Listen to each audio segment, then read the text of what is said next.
I mean, it's really the key to life, but it's something that most people don't think about. And it's why they're not good at marketing or selling themselves, their services, or even their goals. Driven Mofos, welcome back to another episode of The Underestimated Entrepreneur. Okay, so the key to life is really giving value. But what does that mean? I used to hear this. I used to go to a Catholic school, and there they always said it's better to give than to receive. Now, I thought, well, that's a little bit of bullshit there because, in order for someone to receive, somebody else has to give. And so if they're giving and someone else has to receive, it's creating an obligation for the person who's receiving. So there's something a bit off there, and I didn't really get it. Then I realized that the church would ask little old ladies for their last 5 cents and then go and spend it on gold leaf shit in their churches and stuff like that. Anyway, that's a completely different story. We're not going to bury down that rabbit hole. But what I realized is that fair and equitable value exchange is super important. What does that mean? Well, every one of us has a set of values, and those sets of values define how we perceive value within our own life. Now, if you want to live a great life, you have to then go out to the world and figure out how to add value to other people's value system. That's really the key. If you're in sales, that's the key to sales. If you're in marketing, that's the key to marketing. If you're in customer service, that's the key to customer service. If you want a great relationship, that's the key to a great relationship. If you want your kids to grow up to be amazing individuals, that's the key. So it all comes down to value exchange. Now, what you want to create is fair and equitable value exchange, but be able to give first without expecting the receiving straight away. Okay, there's a law called the law of reciprocity. The law of reciprocity states that for any human being that has some sort of mental faculty or capacity to be able to think through things effectively, if you give them something, they will want to give you something back in return. So if you go out and you buy a coffee for a friend, next time they'll probably say, hey, you bought the last coffee, I'll buy this one. Now, sometimes they might forget and you go, hey, remember I bought the last coffee or whatever. But most people go, oh yeah, shit, that's correct. Now, if someone has high psychotic tendencies or they have very high levels of narcissism, they might not even realize. You just buy them a coffee and they're like, well, cool, I fucking deserved it. And then the next time you buy them a coffee and they're like, well, so they should. They're the people that you want to be really careful of because they will never get the law of value exchange. Okay, they just won't get it. And when you flip it back on them, they won't even realize that they've done it. Okay, I recently had a business issue, and the business issue was that I was working with a company that I'd sent millions of dollars worth of referrals. Millions, right? Multiple times they had done deals behind my back with our customers without even consulting me about them. They just did these deals, and then I ended up finding out, a month or two later that they hadn't involved me in anything. And I went, hang on, this is a bit shitty. But anyway, what ended up happening was later down the track, I wrote a pretty harsh email because of the way that they were behaving. And I said, hey guys, enough's enough. And I said, do you know, I've sent you, all of these referrals and everything like that and created millions of dollars. They wrote back and said, oh, we told these people about you. Now, what they did was they didn't actually give me an active referral. They had put me in an environment, or I was in an environment where I had created those leads by doing an effective job as a teacher and as a speaker, where I'd grabbed their leads and then caught up with them and then ended up converting them into sales. Now, it was probably maybe 40 grand worth of sales, 40 grand versus millions. Okay. And in that business owner's head, he could not even comprehend that there was an unfair value exchange there. Okay. So they're the people that you've got to be very careful of in society because they either have high narcissistic tendencies or a high level of psychopathy. Okay, where they're a psychopath. Now, when I say psychopath, not all psychopaths go out and kill people, but they just have this absolute lack of awareness where they're almost emotionally detached from other people. Sometimes as well, like if they're autistic or something like that, that could also be the case as well. But for most people, the law of value exchange is really important to them. And so if you give them something of value, they'll give you something back in return. But where does it go wrong? It goes wrong because most people give something that the other person doesn't want. So sometimes I have people reach out. Now, the reason why I'm bringing this up, because this morning, I have this guy who reaches out to me multiple times now. He has sent me messages saying, hey, I've got someone for your podcast. And I'm like, dude, I don't have people on my podcast. I've let him know that. And last time I said to him, hey, have you listened to my podcast? And he said, yeah, I've listened to a couple of episodes. And I said, what one specifically?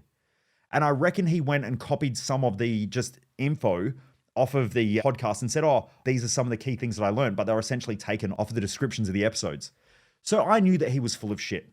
Anyway, I only posted recently that the new season's up. And so then he sends me a message. Hey, I've got this great guest for you. Here's his bio. This guy's got a couple of businesses. He has a couple of $100,000 turnover per year in total of all of his businesses. Now, I know that he's a rookie in business. Okay, I know that he's not going to add value to this community. It was really, really obvious. And then after I didn't reply for a day, I thought, you know what? I'm just going to leave it. I didn't reply for a day. And then he follows me up with, hey, are you there? Are you still there? Hey, look, I'm not going to send you any more people if you don't reply. Like, he's going out of my way and he's all pissed off and frustrated because I haven't responded to his stupidity. Now, not once did he consider my values and what I'm trying to achieve within my own life. If he had thought about that and said, hey, are you looking for guests? I could help you. Or, hey, is there anything that I can do to promote your podcast or potentially get you on other podcasting platforms? He would go in with my values being considered first, and then I would give back, which is a state of reciprocity.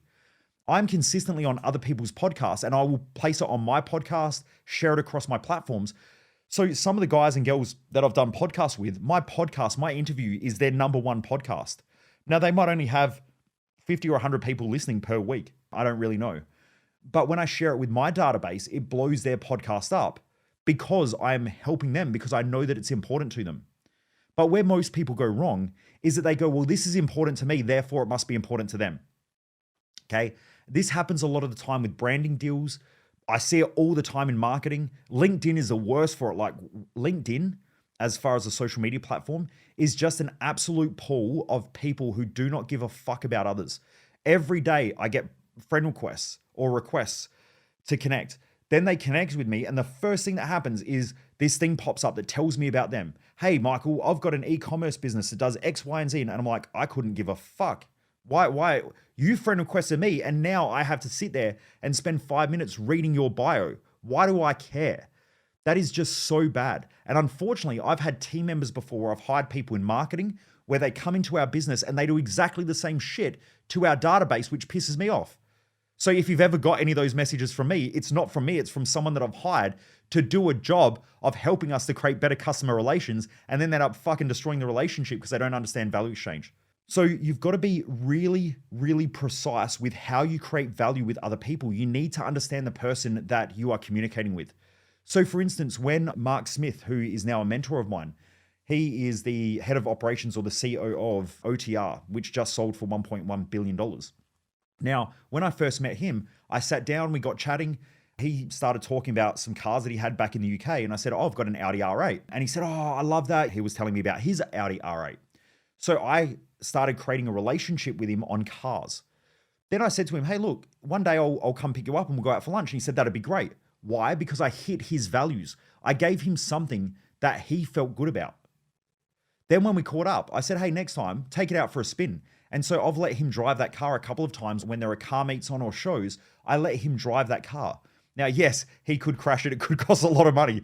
But at the same time now, I essentially have a mentor who's been the head of operations for a couple of multi-billion-dollar companies. Okay, so this guy is super switched on, super smart. Why? Because I understood his values.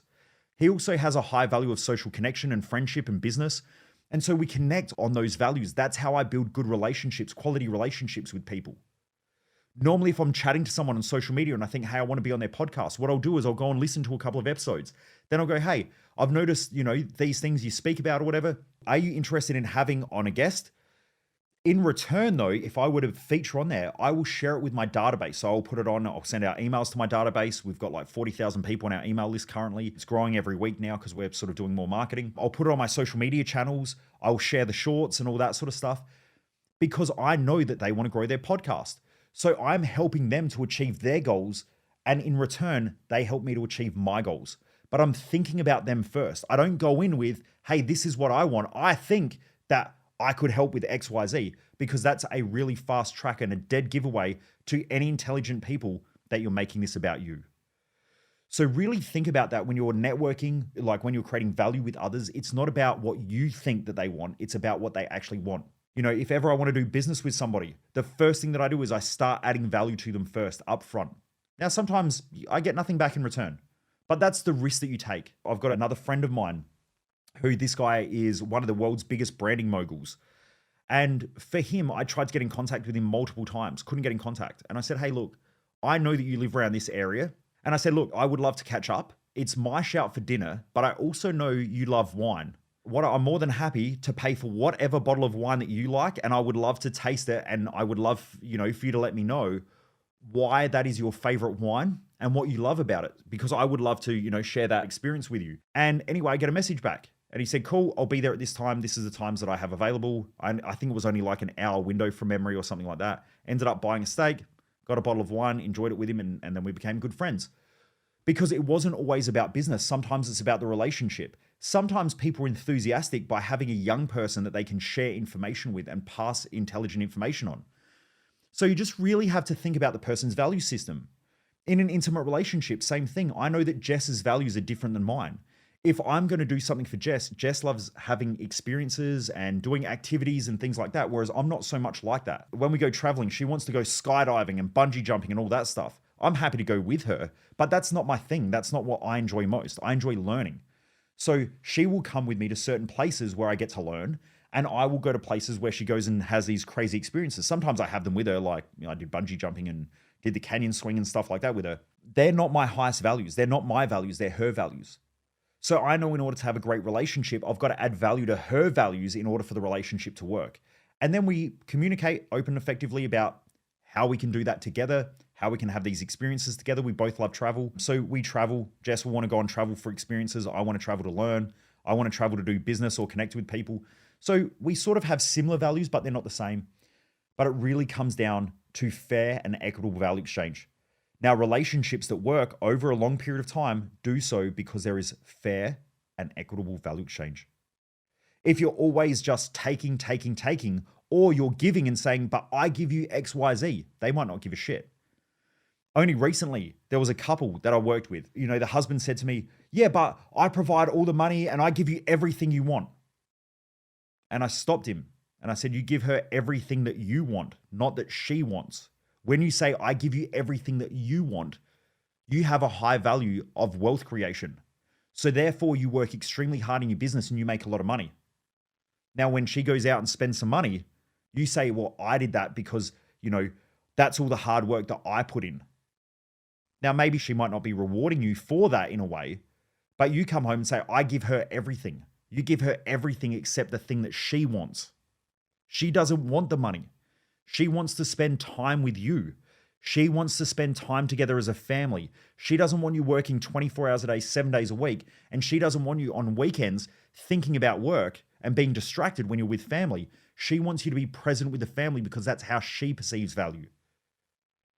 And the relationship was in trouble because she felt like she wasn't getting her values met and he felt that she was ungrateful for the money that he provides to her. They just had a poor communication. They had a lack of clarity. They weren't clear on what they were both trying to accomplish together. And so because of that, the relationship's now starting to fall apart.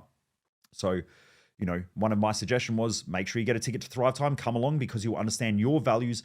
You'll have your individual success maps and then you'll have clarity. You'll also be setting a standard of the life that you expect. Then you can come together, communicate about it effectively, and bang, now the relationship works. You're adding value to each other because you understand that the other person has a completely different set of values or structures.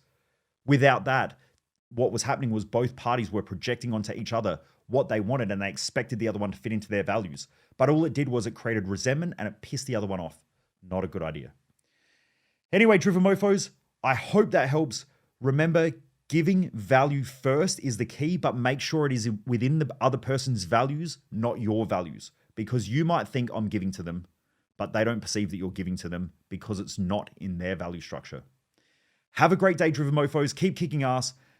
And remember, sharing's caring. Share this episode. If you're loving it, share it with your friends, share it with your family. Let's get this podcast into the top 10 podcasts this year.